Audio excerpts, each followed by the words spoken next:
પણ એવું નથી થતું. મને ખબર છે કે મારે કેથેટરાઇઝ કરવું પડશે.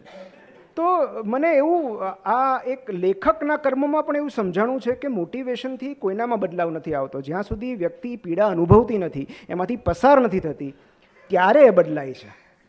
તો એટલે અને આમાં કેવું હોય કે આપણે, હું એ વાત પછી કરું, પહેલાં મને એક વધારે હળવી વાત યાદ આવે છે કે આપણે ઘણા બધા એબ્રિવિએશન્સ યુઝ કરતા હોઈએ મેડિકલ પ્રેક્ટિસમાં. અને આની શરૂઆત ક્યારથી થઈ? તો અમારી એક સાયકેટ્રીમાં ટર્મ હતી, અને અમારા પંચાલ સાહેબ, તમે ઓળખતા હો તો, ભાવનગરના પંચાલ સર એટલે વેરી વેરી રિસ્પેક્ટેડ નેમ, અને બહુ સિનિયર, બહુ નોલેજેબલ, એટલા બધા નરમ વ્યક્તિ કે એ હસે પણ એવી રીતે કે જાણે હાસ્યને વાગી ન જાય એમ.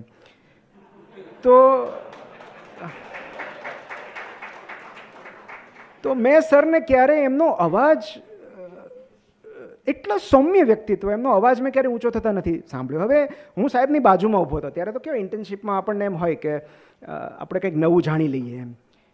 તો એમણે એકવાર લખ્યું PHNC, અને પછી બધું લખ્યું, આ બાજુ મેડિસિન લખી, અને PHNC ઉપર આમ રાઉન્ડ કર્યું. એટલે હવે આટલા મોટા સાહેબને પૂછાય કેમ કે આપણું અજ્ઞાન પ્રદર્શિત થાય ને. એટલે મેં કીધું આ મારે જોવું પડશે. ત્યારે તો ગૂગલ હતું નહીં, એટલે મેં સાયકેટ્રીની બુકમાં બધે જોઈ લીધું કે આ PHNC છે શું એમ, પણ ક્યાંય જવાબ ન મળ્યો. મેં કીધું PTSD તો બરાબર છે, પોસ્ટ ટ્રોમેટિક સ્ટ્રેસ, પણ આ PHNC શું છે? એટલે મેં 2-3 સિનિયર્સને પૂછ્યું, તો એમને ખબર નહોતી. લાઇબ્રેરીમાં ગયો, લાઇબ્રેરીમાં સાયકેટ્રીના પુસ્તકો જોયા, ક્યાંય આ ટર્મ નહીં. એટલે મને નવાઈ લાગી. મેં કીધું આવું તો શું મિસ કરી રહ્યો છું. મેં કીધું હવે સરને પૂછી લઈએ. નેક્સ્ટ ટાઈમ જ્યારે પેશન્ટ આવ્યું, સાહેબે પાછું લખ્યું PHNC. એટલે મેં પૂછી લીધું, સર આ કયો ડિઝીઝ છે, કયો ડિસઓર્ડર છે? મને કે ડિઝીઝ નથી, PHNC એટલે patient has not come, relative આવ્યા છે.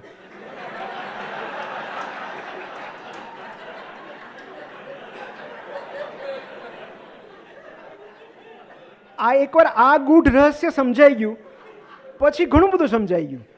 પછી એકવાર સાહેબે લખ્યું PCA, પછી મેં પૂછી જ લીધું. મેં કીધું હવે ચોપડા જોવા ન જો. મેં કીધું આ સાહેબ પેશન્ટ કેમ અલોન. અને પછી તો અમારે સાહેબ હોય તો અમારે એક એપી હતા, અને આમ ગાર્ડિંગ રિજિડિટી હોય ને, તો આમ પેટ ઉપર હાથ રાખીને કે SBI.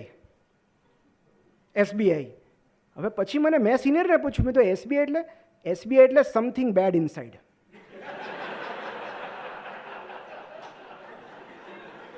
એટલે કે આ સિમ્પલ પરફોરેટેડ એપેન્ડિક્સ કે ઇન્ટેસ્ટિનલ પરફોરેશન નથી, કાં મેલિગ્નન્સી હશે, કાં મિઝેન્ટ્રિક ઇન્ફાક્ટ હશે, મતલબ કંઈક મોટું આવશે આમાં. એવું જ એક હતું NAD. એમાં કેવું, અમારે ત્યારે રેડિયોલોજીસ્ટ ફૂલ ટાઈમ નહોતા, તો એક વિઝિટિંગ રેડિયોલોજીસ્ટ હોય. હવે એમને જ્યારે સમય મળે ત્યારે એ આવે. અમારે ત્યારે બહુ પ્રોબ્લેમ હતો. તો અમારે રાત્રે એક્યુટ એબ્ડોમેન તો સવાર સુધી સોનોગ્રાફી પેન્ડિંગ રહે. અને સવારે સાહેબ રાઉન્ડમાં આવે પ્રોફેસર, ત્યારે તો પૂછે જ કે અત્યાર સુધી રાતનું પેશન્ટ આવ્યું છે, અત્યાર સુધી શું કરો તમે, USG નથી થઈ? તો એકવાર રાઉન્ડમાં એક્યુટ એબ્ડોમેનવાળું પેશન્ટ, અને પ્રોફેસરે પૂછ્યું USG, એટલે સિનિયરે બહુ કોન્ફિડન્સથી કીધું NAD. એટલે મને નવાઈ લાગી, બધું થઈ જ નથી તો ક્યાંથી NAD હોય? તુષારભાઈ, NAD એટલે નો એબનોર્માલિટી ડિટેક્ટેડ. એવું સામાન્ય તમે NAD લખતા હોય, નો એબનોર્માલિટી ડિટેક્ટેડ. મેં કીધું થઈ જ નથી તો ક્યાંથી ડિટેક્શનની વાત આવે? પછી મેં સિનિયરને પૂછ્યું, મેં કીધું NAD એટલે? મને કે સરને ખબર છે. મેં કીધું કયો તો ખરા? તો કે NAD એટલે નોટ એકચ્યુઅલી ડન.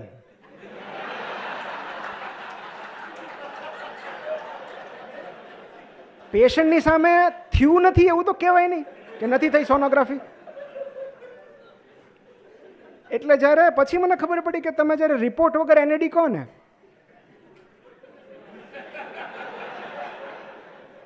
પછી તો અમે ડ્રેસિંગમાં એવું શીખી ગયા હતા કે બેગ ચાલીને ડ્રેસિંગ થઈ ગયા NAD. એટલે આ ઘણીવાર જેટલું પેશન્ટ પાસેથી શીખવા મળે એની કરતાં વધારે સિનિયર પાસેથી શીખવા મળતું હોય.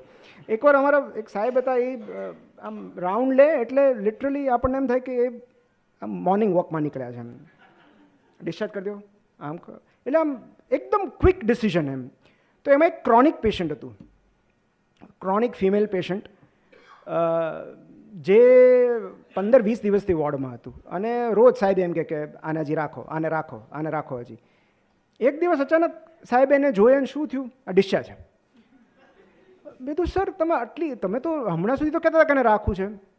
પછી સાહેબે એનું રહસ્ય મને કીધું, મને કે તમે જોયું આ જેણે લિપસ્ટિક કરી છે.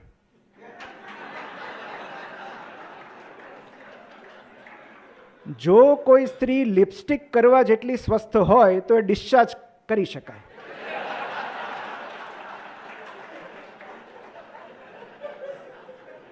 પછી અમે એને લિપસ્ટિક સાઇન કહેતા કે લિપસ્ટિક સાઇન પોઝિટિવ, મતલબ જે દિવસે સ્ત્રી અરીસામાં જુએ હવે નોર્મલ છે. કેટલાક પતિ અલગ રીતે એના માપદંડ કાઢતા હોય છે કે આજે સવારે થોડુંક ઝઘડી એટલે સારું છે. મતલબ જ્યાં સુધી ઝઘડો નથી થતો ત્યાં સુધી હજી બીમાર છે. એટલે આપણી પાસે ટર્મિનોલોજીનો ભંડાર છે. ખબર ન પડતી હોય તો ઇડિયોપેથિક લખી નાખો, ડાઉટફુલ હોય તો ઇક્વિવોકલ લખી નાખો, અને આપણા રસનું ન હોય તો અનરિમાર્કેબલ. અને જે પેન કન્ટિન્યુઅસ રહે, રિફ્રેક્ટરી હોય, એના માટે કહી દો ફંક્શનલ પેન અને મોકલી દો. સો અને આઈ થિંક PSY તો આપણે બધાએ બહુ અવારનવાર લખેલી ટર્મ છે. પણ આવા જ એક PSY પેશન્ટનું મારે તમને એક પ્રસંગ કહેવો છે કે એક પેશન્ટ એક્યુટ એબ્ડોમિનલ પેઇન સાથે આવ્યું, સિવિયર દુખાવો, and everything was normal. Sonography, CT, everything was normal. Voluntary guard કરે પણ રેસ્ટ વોઝ નોર્મલ. એટલે આપણે પૂછીએ કે શું ખાધું તું, એટલે કે સાહેબ હું બિલાડી ગળી ગયો. હું બિલાડી ગળી ગયો. એટલે એના રિલેટિવ્સને પણ એમ થાય કે સાહેબ આનું થોડું ચસકી ગયું છે. આપણે એને સમજાવીએ કે એમ બિલાડી ન ગળાય, તો કે ના પણ હું ગળી ગયો એટલે જ મને પેટમાં દુખે છે. પછી સગા એને ઘરે લઈ ગયા, ખૂબ સમજાયો તો એનું એબ્ડોમિનલ પેઇન મટે નહીં. એટલે પછી એને સાયકેટ્રિસ્ટ પાસે લઈ ગયા.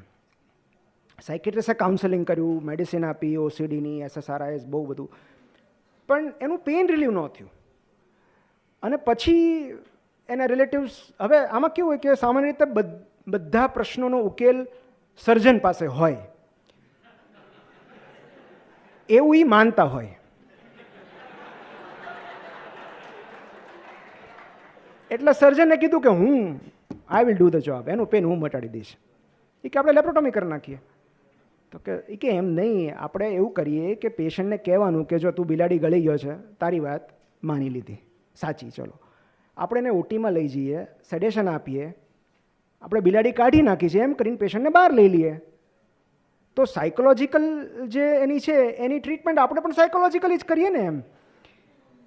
અને રિલેટિવને આ વાત સાચી લાગી કે આ બરાબર છે, લોજિક તો સાચું છે. અને OTમાં લઈ ગયા, થોડું સેડેશન આપ્યું, પછી બહાર લાવ્યા. અને જ્યારે પેશન્ટ કોન્શિયસ થયું ત્યારે સર્જને કીધું કે તારી વાત સાચી હતી, તું બિલાડી ગળી ગયો તો પણ અમે ઓપરેશન કરીને બિલાડી કાઢી નાખી છે, આ રે બિલાડી, એમ કરીને બિલાડી બતાવી.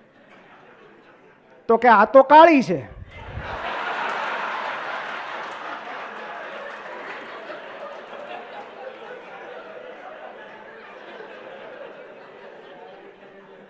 હું જે ગળી ગયો તો એ તો ધોળી હતી. એટલે દરેક તબક્કે આપણા જીવનમાં એવું કંઈક આવતું હોય કે આપણને એમ થાય કાં તો પેશન્ટ છોડી દઈએ કાં તો પ્રોફેશન છોડી દઈએ. પણ આ હમણાં સાહેબે વાત કરી, બહુ સાચી વાત છે કે ડૉક્ટર્સની એવરેજ લાઈફ સ્પાન 10 years ઓછું થઈ ગયું છે. એવા 2 સ્ટડીઝ છે. કારણ કે આપણે તો એવિડન્સ બેઝ મેડિસિનનો જમાનો છે, તો આપણે તો એવિડન્સ સિવાય કંઈ, મતલબ આપણું આયુષ્ય ઘટી ગયું છે એ સમજવા માટે હવે આપણે સાબિતી જોઈએ છે. તો એમાંથી એક, હવે તો માનો કે એમાંથી એક પેપર ઇન્ડિયન જર્નલ ઓફ ઓપ્થેલ્મોલોજીમાં પ્રકાશિત થયો છે. મતલબ ઓપ્થેમવાળાએ રિસર્ચ કર્યું કે તમારું આયુષ્ય ઘટી ગયું છે. એટલે પણ એનું મુખ્ય કારણ, આમ તો ઘણા બધા છે, પણ મુખ્ય કારણ સ્ટ્રેસ છે. અને સ્ટ્રેસ એટલા માટે બિકોઝ આપણે એવા પ્રોફેશન સાથે જોડાયેલા છીએ કે જ્યાં રિઝલ્ટ આપવું જરૂરી છે. ઇફ યુ આસ્ક મી કે what is the difference between profession and passion, તો હું કહીશ કે આપણું પ્રોફેશન છે એ રિઝલ્ટ બેઝડ હોય છે, મતલબ એ રિઝલ્ટ ઉપર જ ચાલે છે. અને જ્યારે રિઝલ્ટ આપવાનું કમ્પલસરી બની જાય, every time you have to deliver, ત્યારે સ્ટ્રેસ જનરેટ થાય છે. કારણ કે વી આર બાઉન્ડ, ભલે તમે ગવર્મેન્ટમાં હો કે તમે ફ્રીમાં કરતા હો કે કાર્ડમાં કરતા હો, અલ્ટિમેટલી તમારે પેશન્ટને સાજું તો કરવું પડશે ને. So result is the biggest stress. તો એ માટે આપણા જીવનમાં, કારણ કે હું એમ તો ન કહી શકું કે ભાઈ મેં TRP કરી નાખ્યું, મને બહુ મજા આવી, તો તાર તું જઈ શકે, તું વોઇડ ના કર, મને તો મજા આવી ને. So it is not personal pleasure, it is that આપણે કોઈકની સાથે જોડાયેલા છીએ જેને આપણે સંતોષ આપવો જોઈએ, સ્વાસ્થ્ય આપવું પડે છે, અને એ આપણા ઉપર ઘણું બધું સ્ટ્રેસ ક્રિએટ કરે છે.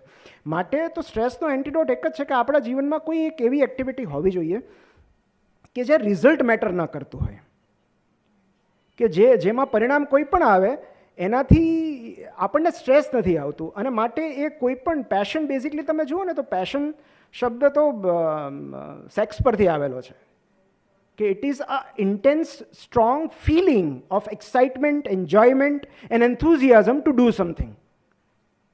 એમાં રિઝલ્ટ મહત્વનું નથી. હા, ક્યારેક આવી જતું એ અલગ વસ્તુ છે, પણ પેશન એટલે તમે જે પ્રવૃત્તિ પૂરા ખંત સાથે કરો છો કારણ કે તમને એમાં મજા આવે છે. For example, India world cup હાર્યું પછી તમે હજી IPL જુઓ છો, ટ્રેવિસ હર્ટ મારે છે, જો આનંદ કરતા હો, તો ક્રિકેટ તમારું પેશન છે. તમને રિઝલ્ટ સાથે કંઈ પડી નથી.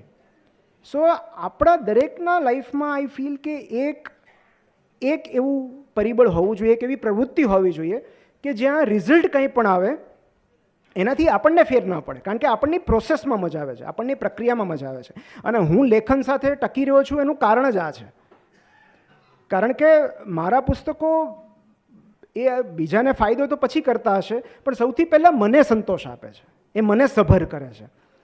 તો મારા માટે એ મારી પેશન છે. પણ આપણું મુખ્ય દુઃખ ક્યાં છે ડૉક્ટર્સનું? હું એના માટે વનઆઇટિસ સિન્ડ્રોમ વાપરું છું. વનઆઇટિસ, જેમ કે આપણે દરેક પાછળ આઇટિસ લગાડીએ, જેમ કે એપેન્ડિસાઇટિસ. તો એના પરથી મને યાદ આવ્યું કે અમારે સર્જન સાથે એવું થયું કે ફોન આવ્યો કે સર, મારી વાઈફને સિવિયર પેઇન છે રાઈટ સાઈડ અને એપેન્ડિસાઇટિસ હોય એવું લાગે છે. USG કરાવી લીધું, બધું કર્યું, તો ડૉક્ટર કહે શક્ય જ નથી યાર, ગયા વર્ષે તો લેપ એપેન્ડિક્સ કર્યું હતું, કંઈક બીજું હશે. તો કે ના ના, એપેન્ડિક્સ જ છે. તો કે ફરીવાર ગ્રો ન થાય અને એક પેશન્ટમાં બીજું એપેન્ડિક્સ ન હોય. એટલે પહેલાં કે સર પણ બીજી પત્ની તો હોય ને.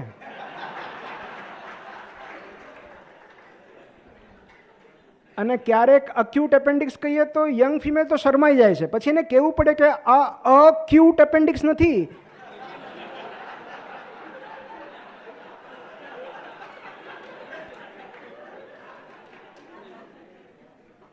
જે લોકો પોતાના ઓર્ગન્સને ક્યુટનેસથી જોતા હોય